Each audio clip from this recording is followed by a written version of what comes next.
ಸಾಂವಿಧಾನಿಕ ಹಕ್ಕು backward class commission ಮಾಡಿದ್ದೆ ಮೋದಿಜಿ ಸರ್ಕಾರದಲ್ಲಿ. 27% ನಾವು ಮೆಡಿಕಲ್ ಸೀಟ್ಸ್ ಏನು 4000 ಸೀಟ್ಸ್ ನಾವು ಮೆಡಿಕಲ್ ಸ್ಟೂಡೆಂಟ್ಸ್ ನೋಡ್ತಾ ಇದ್ದಾರೋ 27% ಟೀಚಿಂಗ್ ನಾನ್ ಟೀಚಿಂಗ್ ಸ್ಟಾಫ್ಗೆ ಯೂನಿವರ್ಸಿಟಿ ಸೆಂಟ್ರಲ್ ಸಿಗ್ತಾ ಇದೆಯೋ ಇದು ಕಮಿಷನ್ ಆದ್ಮೇಲಿಂದ. ಇವಾಗ ನೀವು ಏನು ಮೇಡಮ್ ಒಂದು ಮಾತು ಹೇಳ್ತೀನಿ, ಇದು 27% ಓಕೆ. ಈಗ 3% ಇರುವಂತಹ ಮೇಲ್ವರ್ಗಗಳಿಗೆ 10% ಇದು ಎಸ್ 3% ಇರುವಂತಹ ಜನಸಂಖ್ಯೆಗೆ 10% CWC ಅಲ್ಲಿ ಕೊಟ್ಟಿದ್ದಾರೆ ಮೀಸಲಾತಿ. 60% ಇರುವಂತಹ OBC ವರ್ಗಗಳಿಗೆ ಜಸ್ಟ್ 27% ಕೊಟ್ಟಿದ್ದಾರೆ. ಇದು ಅವೈಜ್ಞಾನಿಕ ಅನ್ನುವಂಥದ್ದು. ಮತ್ತು 27 ಅಲ್ಲ, ಅವ್ರ ಪಾಪ ಅದನ್ನ ರಾಂಗ್ ಇಂಪ್ರೂವ್ ಮಾಡ್ತಾ ಇದ್ದಾರೆ. ಅದು ಇರ್ಲಿ, ಅದು ಎಲ್ಲಿ ಅಂದ್ರೆ ಈ ನ್ಯಾಷನಲ್ ನಾವು ಎಕ್ಸಾಮ್ ಬರಿತೀವಲ್ಲ, ಏನದು ಸೆಂಟ್ರಲೈಸ್ಡ್ ಅಲ್ಲ ಇನ್ನೊಂದು MBBS ಎಕ್ಸಾಮ್ ಬರಿತೀವಲ್ಲ, ನೀಟ್ ಅಲ್ಲಿ ಕನ್ಸಿಡರ್ ಮಾಡ್ತಾರೆ. ಇಡೀ ದೇಶದಲ್ಲಿ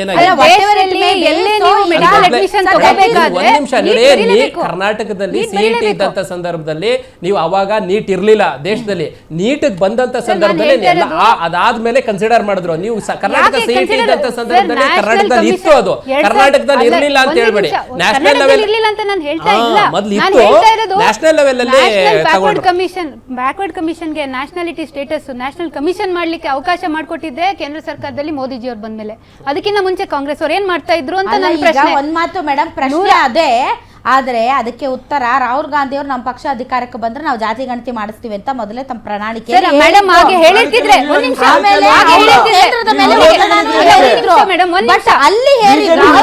ರಾಹುಲ್ ಗಾಂಧೀಜಿ ಅವರಿಗೆ ಏನಾದ್ರೂ ಒಂದ್ ಸ್ವಲ್ಪ ಕಮಿಟ್ಮೆಂಟ್ ಈ ಸಮೀಕ್ಷೆ ಮಾಡ್ಬೇಕು.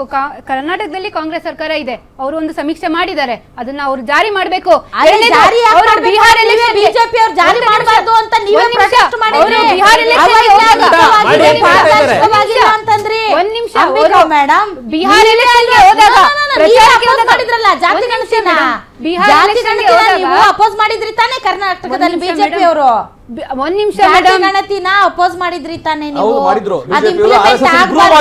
ಒಂದು ನಿಮಿಷ ಮೇಡಮ್, ಬಿಹಾರ ಎಲೆಕ್ಷನ್ಗೆ ಹೋದಾಗ ಇದೇ ರಾಹುಲ್ ಗಾಂಧೀಜಿ ಅವರು ತೆಲಂಗಾಣ ರೀತಿಯಲ್ಲಿ ನಾವು ಸಮೀಕ್ಷೆ ಮಾಡ್ತೀವಿ ಅಂತ ಹೇಳಿದವರು ಕರ್ನಾಟಕ ರೀತಿಯಲ್ಲಿ ಮಾಡ್ತೀವಿ ಅಂತ ಯಾಕೆ ಹೇಳಲಿಲ್ಲ? ಯಾಕೆ ಹೇಳಲಿಲ್ಲ ಸರ್? ಅವ್ರಿಗೆ ಅವರ ಸಮೀಕ್ಷೆ ಮೇಲೆ ಕಾನ್ಫಿಡೆನ್ಸ್ ಇಲ್ಲ. ಇಂಪ್ಲಿಮೆಂಟ್ ಆಗಿದೆ ಹೇಳಿದಾರೆ ಅಷ್ಟೇ. ಕರ್ನಾಟಕನೇ ಮಾದರಿ ಇಡೀ ದೇಶಕ್ಕೆ. ಸಿದ್ದರಾಮಯ್ಯ ಅವರ ಈ ಯೋಜನೆ ಇದೇ ಮಾದರಿ ಮೋದಿ ಅವ್ರಿಗೂ ಕೂಡ. ಒಂದು ನಿಮಿಷ, ಆ ಸಮೀಕ್ಷೆನ ಏನಾದ್ರೂ ಬೆಂಗಳೂರಲ್ಲಿ ಕಾಲ್ ತುಳಿತ ಆಗಿ ಜೀವ ಕಳ್ಕೊಂಡ್ರೆ ತೆಗಿಯೋದು, ನಾಳೆ ಏನಾದ್ರೂ ಇವ್ರದ್ದು ಕುರ್ಚಿ ಅಲ್ಲಾಡುತ್ತೆ ಅಂತ ಹೇಳ್ಬೇಕಾದ್ರೆ ಸಮೀಕ್ಷೆ ತೆಗಿಯೋದು, ಇಂತಹ ಒಂದು ಜನರ ದಿಕ್ತಪ್ಸೋ ಕೆಲಸ ಮಾಡ್ತಾರೆ. ಬಿಟ್ರೆ ಸಮೀಕ್ಷೆ ಬಗ್ಗೆ ಒಂದ್ ಸ್ವಲ್ಪ ಯಾವುದೇ ರೀತಿಯಾದಂತ ಕಮಿಟ್ಮೆಂಟ್ ಇಲ್ಲ. I do agree. Yes Mahesh ಗೌಡ್ರೆ, ಈಗ ಒಂದು ಡೆಮೊಕ್ರೆಟಿಕ್ ಇನ್ಸ್ಟಿಟ್ಯೂಷನ್ಗಳನ್ನು ನೀವು ಹೈಕಮಾಂಡ್ ಅವರು ಹೈಜಾಕ್ ಮಾಡ್ತಿರೋ ಅಥವಾ ನೀವು ಪ್ರೆಷರ್ ಮಾಡ್ತಿರೋ ಅಥವಾ ಇನ್ನೇನು ಮಾಡ್ತಿರೋ ಮಾಡಿ ನೀವು ಒಂದು ಈ ಸಮೀಕ್ಷೆಯನ್ನೇ ಕಸದ ಬುಟ್ಟಿಗೆ ಹಾಕುವಂತಹ ಒಂದು ಪರಿಸ್ಥಿತಿ ನಿರ್ಮಾಣ ಮಾಡಿದರು. ಎಲ್ಲದರಲ್ಲೂ ಇವ್ರದ್ದು ಹೈಕಮಾಂಡ್. ಒಂದು ಜಾತಿ ಸಮೀಕ್ಷೆ ಮಾಡಿದ್ರು ಇವು ಹೈಕಮಾಂಡ್ ಬೇಡ ಅನ್ನುತ್ತೆ. ಈ ಸಿದ್ದರಾಮಯ್ಯನವರ ಯಾವ ಸಮಾವೇಶಕ್ಕೂ ಬೇಡ ಅಂತ ಅನ್ನುತ್ತೆ. ಇನ್ನೊಂದು ಕಡೆ ತಾವೇ ಬಂದು ಸಚಿವರ ಜೊತೆ ಮಾತಾಡ್ತಾರೆ, ತಾವೇ ಬಂದು ಶಾಸಕರ ಜೊತೆ ಮಾತಾಡ್ತಾರೆ. ಮತ್ತು ಸಿದ್ದರಾಮಯ್ಯನವ್ರೇನು ಚಂದಕ್ಕಿದಾರ ಇಲ್ಲಿ ರಾಜ್ಯದಲ್ಲಿ? ನೋಡಿರೋದಕ್ಕೆ ನಾವು ನೀವೆಲ್ಲ SSLC ಎಕ್ಸಾಮ್ ಬರಿಬೇಕಾದ್ರೆ ಒಂದು ಕ್ವಶನ್ಸ್ ಕೊಡ್ತಾ ಇದ್ರು 5 ಮಾರ್ಕ್ಸ್ಗೆ. ಸಾರಾಂಶ ಉತ್ತರ ಅವರೇ ಕೊಟ್ಬಿಟ್ಟು ಆ ಉತ್ತರಕ್ಕೆ ಕೆಳಗಡೆ ಕ್ವಶನ್ಸ್ ಕೊಟ್ಬಿಟ್ಟು ಈ ಉತ್ತರಕ್ಕೆ ಈ ಪ್ರಶ್ನೆಗೆ ಉತ್ತರವನ್ನು ಕಂಡುಹಿಡಿಯಿರಿ. ನಾನು ಇವತ್ತು ಮರ್ತೇ ಹೋಗಿದ್ ನೋಡ್ರಿ ಸರ್, ನೀವು ಜ್ಞಾಪಿಸಿದ್ರಿ. ಹೌದಲ್ವೇ? ಅದಕ್ಕೆ ಈ ಕಾಂಗ್ರೆಸ್ ಅಲ್ಲಲ್ಲ ಇವತ್ತು ಯಾಕೆ ಅಂತ ಹೇಳಿದ್ರೆ ನಾನು ಸ್ಕೂಲಲ್ಲಿ ಕೊಡ್ತಿರ್ಬೋದು ಬಿಡ್ರಿ ಸರ್.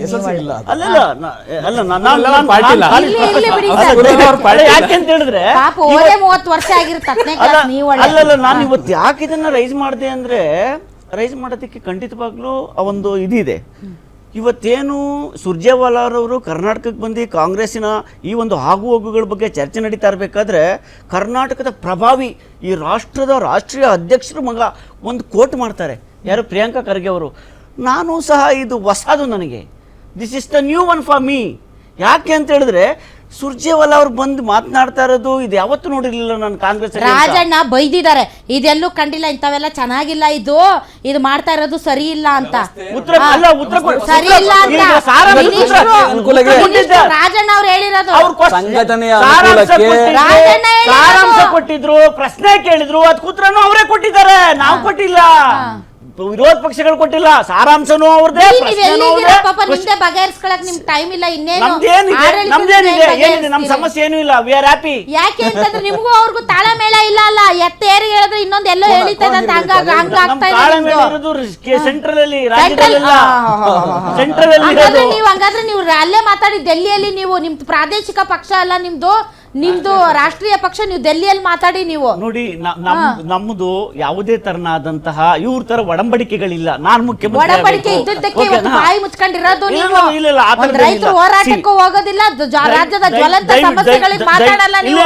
ಒಂದು ಪ್ರಾದೇಶಿಕ ಪಕ್ಷ ನೀವು ರಾಷ್ಟ್ರೀಯ ಪಕ್ಷದಂತೆ ನೀವು ಆಡಬಾರ್ದು. ನೀವು ಪ್ರಾದೇಶಿಕ ಪಕ್ಷ ಪ್ರಾದೇಶಿಕವಾದ ಸ್ಥಳೀಯ ಸಮಸ್ಯೆಗಳಿಗೆ ದನಿ ಆಗ್ಬೇಕೆ ಹೊರತು ನಾವು ಅಲ್ಲಿ ಮಾತಾಡ್ತೀವಿ, ನಾವು ಡೆಲ್ಲಿಯಲ್ಲಿ ಮಾತಾಡ್ತೀವಿ, ನಾವು ಜಂತರ್ ಮಂತರಲ್ಲಿ ಮಾತಾಡ್ತೀವಿ ಅನ್ನೋದಲ್ಲ. ಪಕ್ಷದ ಬಗ್ಗೆ ಹೇಳಿದ್ದು, ಇನ್ಸೈಡ್ ಬಗ್ಗೆ, ಮ್ಯಾಟರ್ ಬಗ್ಗೆ ನೋಡಿ ರಾಧಕ. ಇವತ್ತು ಏನು 2 ತಿಂಗಳಿಂದ ನಾವು ಇವತ್ತು ನಟರಾಜ್ ಗೌಡ್ರು ಹೇಳಿದ್ರು, ಕೃಷಿಗೆ ಇವರ ಒಂದು ಪ್ರಣಾಳಿಕೆಯಲ್ಲಿ ಇತ್ತು 1.5 ಲಕ್ಷ ಕೋಟಿ ರೂಪಾಯಿಗಳನ್ನ ಬಿಡುಗಡೆ ಮಾಡ್ತೀವಿ ಅಂತ. ನೀರಾವರಿಗೆ 1.5 ಲಕ್ಷ ಕೋಟಿ, ಗ್ರಾಮೀಣಾಭಿವೃದ್ಧಿಗೆ 50,000 ಕೋಟಿ. ಇದ್ರ ಬಗ್ಗೆ ಇವತ್ತು ಕಾಂಗ್ರೆಸ್ನಲ್ಲಿ ಬಿಡುಗಡೆ ಮಾಡಿಲ್ದೇ ಇರೋದಕ್ಕೆ ಈ ನಾಟಕಗಳು. ಯಾವಾಗ ಇವ್ರು ಪ್ರಣಾಳಿಕೆ ಕೊಟ್ಟಂತ ನಾನು ಓದಿದ್ದೀನಿ, ನನ್ನ ಹತ್ರ ಇದೆ. ನಾನು ಕಾಂಗ್ರೆಸ್ನ ಪ್ರಣಾಳಿಕೆಗಳು ನಟರಾಜ್ ಗೌಡ್ರ ನಿಮ್ ಜೊತೆ 100 ಡಿಬೇಟ್ ಮಾಡಿದ್ದೀನಿ ಬಡ್ಜೆಟ್ ಬಗ್ಗೆ. ಇವತ್ತು ಕಾಂಗ್ರೆಸ್ ಯಾವ ರೀತಿ ಅಂತ ಹೇಳಿದ್ರೆ ಅದು ಒಪ್ಕೊಂಡು ಖಂಡಿತ ಒಪ್ಕೋಬೇಕು. ತೋರಿಸಿದ್ದೇನಪ್ಪ ಅಂದ್ರೆ ಸಣ್ಣದೊಂದು ಚೊಂಬು ಯಾರಿಗೆ, ಈ ರಾಜ್ಯದ ಜನತೆಗೆ. ಒಡೆದಿದ್ದು ಹಂಡೆ, ಯಾವ್ದು ಕಾಂಗ್ರೆಸ್ ಸರ್ಕಾರ ಒಡೆದಿದ್ದು ಹಂಡೆ, ತೋರಿಸಿದ್ದು ಪಾಪ ಪಂಚ ಗ್ಯಾರಂಟಿಗಳು ಅನ್ನುವ ಚೆಂಬು ಅಂತೀರಾ. 100 ಭಾಗ ಬರ್ಮಡಿಕಳಿ. ಇದು ಖಂಡಿತವಾಗ್ಲೂ ಗೌಡ ಚೆಂಬು ತೋರಿಸ್ತಾರೋ ಬಿಡ್ತಾರೋ, ಚೆಂಬಲ್ಲಿ ನೀರಿರ್ಬೇಕು, ಆಮೇಲೆ ಭಾರಿ ಅನಾಹುತ ಆಗುತ್ತೆ. ನಿಮ್ಮನ್ನ ವಿಶೇಷವಾಗಿ ಆಹ್ವಾನ ಮಾಡ್ತಾರೆ.